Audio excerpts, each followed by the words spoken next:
We have a very special welcome from our former Minister of Tourism, our Member of Parliament for South St. George.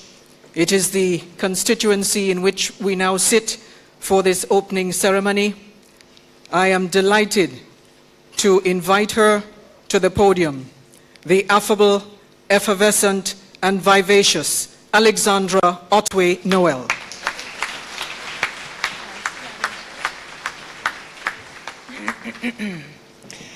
Her Excellency Dame Cecile Lagrenade, Governor-General of Grenada, Dr. the Right Honourable Keith Mitchell, Prime Minister of Grenada and incoming Chairman of the Community, other distinguished Presidents, Prime Ministers and Heads of Government and delegation from Caricom, Secretary-General His Excellency Erwin Larocque, Honourable Ministers of the representative governments of Caricom, Sir Lawrence Joseph, Deputy Governor-General and Lady Joseph, members of the parliaments, distinguished members of the diplomatic community, representatives of regional and international organizations, Ms. Shirley Price, recipient Caricom Triennial Award for Women, delegates, other senior government officials, specially invited guests, members of the media, distinguished ladies and gentlemen, welcome to pure Grenada, the spice of the Caribbean.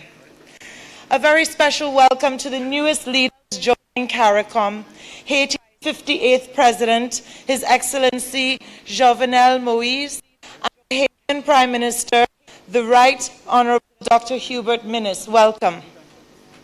The Honourable Charlene Cartwright-Robinson, Premier Turks and Caicos, welcome to you. I have the privilege to welcome all of you distinguished heads of government hailing from all over this beautiful, blessed region. We are bursting with pride to have you here in our beloved home, the Spice Islands of the Caribbean, the tri-island state of Grenada, Carriacou, and Petit Martinique. 44 years ago today marked the beginning of this incredible journey, opening new avenues and possibilities that alone we would never achieve. Time passes by so quickly. Today, as we begin the 38th Annual Summit, presided over by the incoming chairman, our very own dear Prime Minister, Dr. the Right Honourable Keith Mitchell, may the awareness of the great responsibility that has been bestowed to you all as leaders be at the forefront of your minds.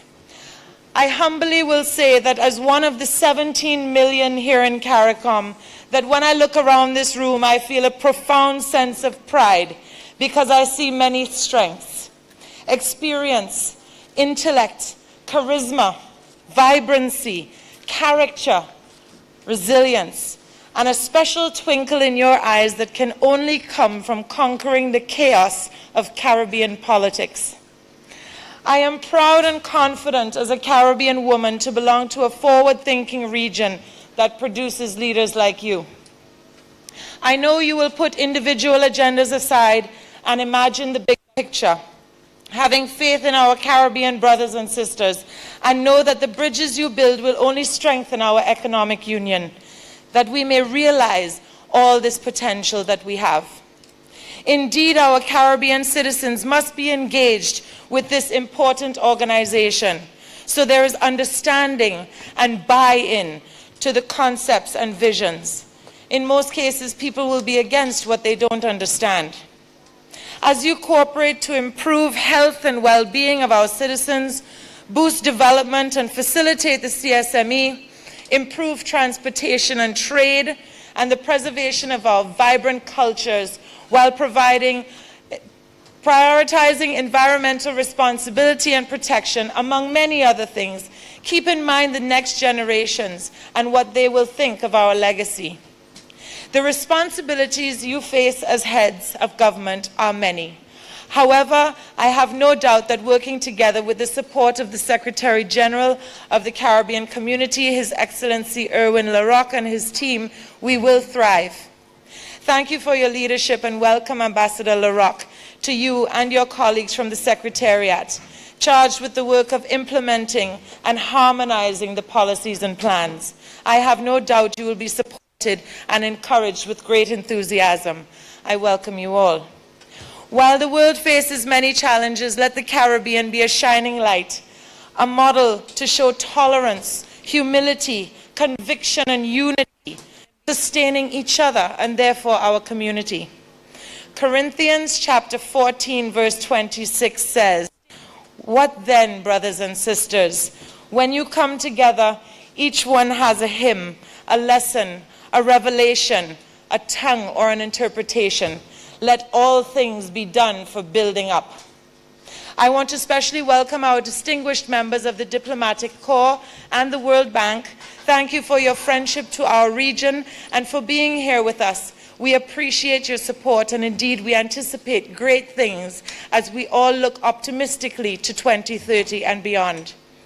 Members from the Caribbean Development Bank, the Organization of the Eastern Caribbean States, Eastern Caribbean Central Bank, University of the West Indies, University of Guyana, the Caribbean Law Institute and Center, thank you all for your commitment and contribution to integration. Welcome. We are undeniably a vibrant, creative, capable, and resilient people, and we are very lucky to live in this magnificent part of the world. Distinguished leaders, I challenge you to take hold of the opportunity here with a clear vision, an open mind, a fresh perspective, and renewed vigor. We can achieve great things for our region. Bienvenido, ver willkommen, bienvenue. Welcome to you all with open arms. I wish you an inspired and productive meeting. Thank you.